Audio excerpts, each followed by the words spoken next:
کہ ہلکے ترین عذاب کی کیفیت یہ ہے کہ پاؤں میں آگ کا جوتا اور دماغ پگھل کے ناک اور کانوں کے راستے سے باہر آ جائے۔ وہ کیا کسی نے کہا تھا کہ توبہ کی، پھر توبہ کی، پھر توبہ کر کے توڑ دی، میری اس توبہ پہ توبہ توبہ توبہ کر اٹھی۔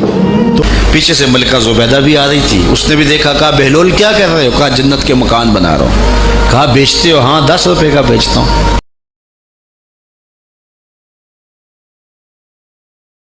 السلام علیکم، میں آپ کا دوست حارث کیانی آپ کو اپنے یوٹیوب چینل پہ خوش آمدید کہتا ہوں۔ امید کرتا ہوں آپ سب خیریت سے ہوں گے۔ آج ہم علامہ ثاقب رضا مصطفی صاحب کا بہت ہی پیارا بیان سنیں گے۔ میری کوشش یہی ہوتی ہے کہ آپ دوستوں تک علماء کرام کے پیارے پیارے بیانات لا سکوں۔ میرے چینل کو سبسکرائب کیجئے اور بیل آئیکن کے بٹن کو دبائیے تاکہ ہر نئے آنے والا بیان آپ تک ضرور پہنچ سکے۔ چلیں آئیں ویڈیو کو شروع کرتے ہیں۔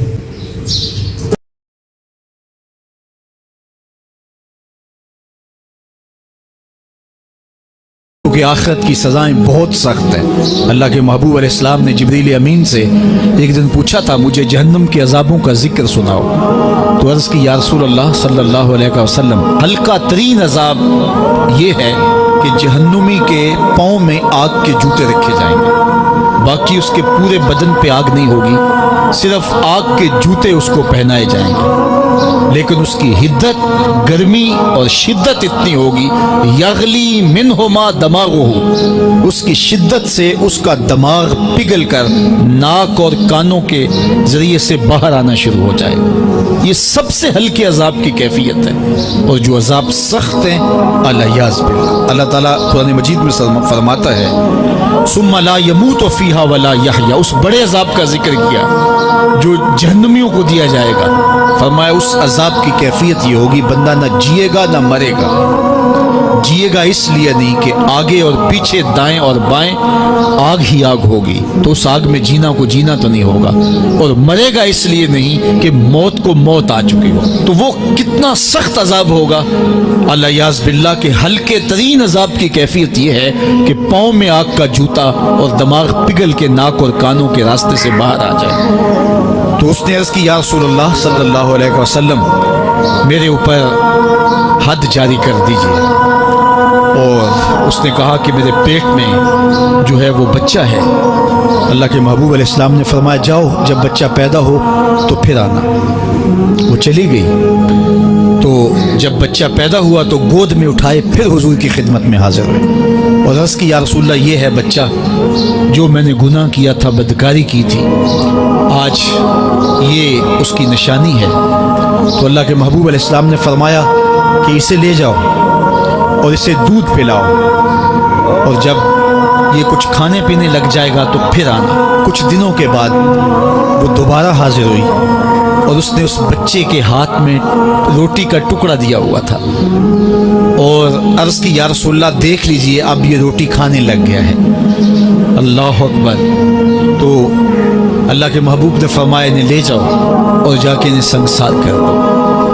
اس کی یہ حد بنتی تھی، اس کو سنگسار کیا اور اس نے خود یہ سزا اپنے لیے قبول کی۔ تو یہ بات ذہن نشین کیجئے کہ یہ وہ لوگ تھے کہ جن سے کبھی کوئی گناہ سرزد ہو جاتا تو وہ جلد توبہ کرتے، اور اس کی بڑی سے بڑی حد اور سزا بھی ہوتی تو وہ بھی کاٹنے کے لیے تیار ہو جاتے۔ میں اور آپ دیکھیں کہ ہماری زندگی میں اگر گناہ ہیں اور ہمیں سچی توبہ کی توفیق بھی نصیب نہیں ہے، اور آئندہ نہ کرنے کا عزم مصمم ہو، پکا ارادہ ہو کہ یہ گناہ زندگی میں دوبارہ نہیں کروں گا، الگ بات ہے کہ پھر دوبارہ اس سے سرزد ہو جائے، لیکن جب وہ توبہ کر رہا ہو تو اس وقت اس کا پختہ عزم ہو، اور اس کے دل کے کسی گوشے میں نہ ہو کہ چلو میں توبہ کر لیتا ہوں اور پھر ہو گیا تو پھر کر لوں گا، پکا عزم ہو کہ دوبارہ یہ گناہ نہیں کروں گا۔ اور اگر زبان سے توبہ توبہ کر رہا ہو اور دل میں ہو کہ ٹھیک ہے یہ تو صبح بھی مجھ سے عمل بد سرزد ہونا ہے، تو اللہ تعالیٰ سے یہ مذاق کرنے والی بات ہے، اور اللہ تعالیٰ سے جو مذاق کرتا ہے وہ کہاں کھڑا ہے وہ خود سوچ لے۔ وہ کیا کسی نے کہا تھا کہ توبہ کی پھر توبہ کی پھر توبہ کر کے توڑ دی، میری اس توبہ پہ توبہ توبہ توبہ کر اٹھی۔ تو ایسی توبہ نہیں ہے کہ جو رسماً کسی مجلس میں چلے گئے، کسی اجتماع میں چلے گئے تو سب لوگوں نے توبہ توبہ کی تو وہ بھی توبہ توبہ کرتا رہا، لیکن اس کا عزم مصمم پختہ ارادہ نہیں تھا گناہوں کو چھوڑنے کا، تو یہ توبہ نہیں، یہ مذاق ہے۔ اس لیے اللہ کے حضور سچی توبہ یہ ہے کہ ماں قبل کے گناہوں سے ارے مٹی کے گھروندے پاؤں پہ بناتا ہے اور انہیں مسمار کر دیتا ہے۔ وہ کبھی آپ نے دیکھا ہوگا کہ بچے ریت میں اپنا پاؤں رکھ کر کے اوپر سے ریت تھپک لیتے ہیں اور پھر پاؤں ہولے سے نکال لیتے ہیں، بچ جائے تو بڑے خوش ہوتے ہیں، اور جب کھیل ختم ہو جاتے ہیں تو اسے گرا دیتے ہیں اپنے ہاتھوں سے۔ بہلول بھی اسی شغل میں لگا ہوا ہے، بہلول یہ کام کر رہا ہے، گروندے بناتا ہے گراتا ہے، گروندے بناتا ہے گراتا ہے۔ بادشاہ گزرا، پوچھا بہلول کیا کر رہے ہو؟ ہنس کے کہا جنت کے مکان بنا رہا ہوں۔ کہا بیچتے ہو؟ ہاں بیچتا ہوں۔ کتنے کا؟ 10 روپے کا، سیل لگائی ہوئی ہے۔ بادشاہ مسکرا کے گزر گیا، دیوانہ ہے، مجنون ہے، اپنی موج میں لگا ہے۔ پیچھے سے ملکہ زبیدہ بھی آ رہی تھی، اس نے بھی دیکھا، کہا بہلول کیا کر رہے ہو؟ کہا جنت کے مکان بنا رہا ہوں۔ کہا بیچتے ہو؟ ہاں 10 روپے کا بیچتا ہوں۔ 10 روپے بادشاہوں کے لیے کیا ہوتے ہیں؟ 10 درہم نکالے، اس کو دیے، اس نے دریائے دجلہ میں پھینک دی۔ فقیر اتنی دیر تک فقیر نہیں بنتا، داتا صاحب فرماتے جب تک مٹی کا ڈھیلا اور سونے کی ڈلی اس کی نظر میں برابر نہیں ہو جاتا۔ اور ایک مکان کے گرد، ایک وہ گروندے کے گرد دائرہ لگایا، کہا یہ تیرا ہوا۔ ملکہ گزر گئی، بادشاہ بھی چلا گیا، شام کو اپنے محل میں پہنچے۔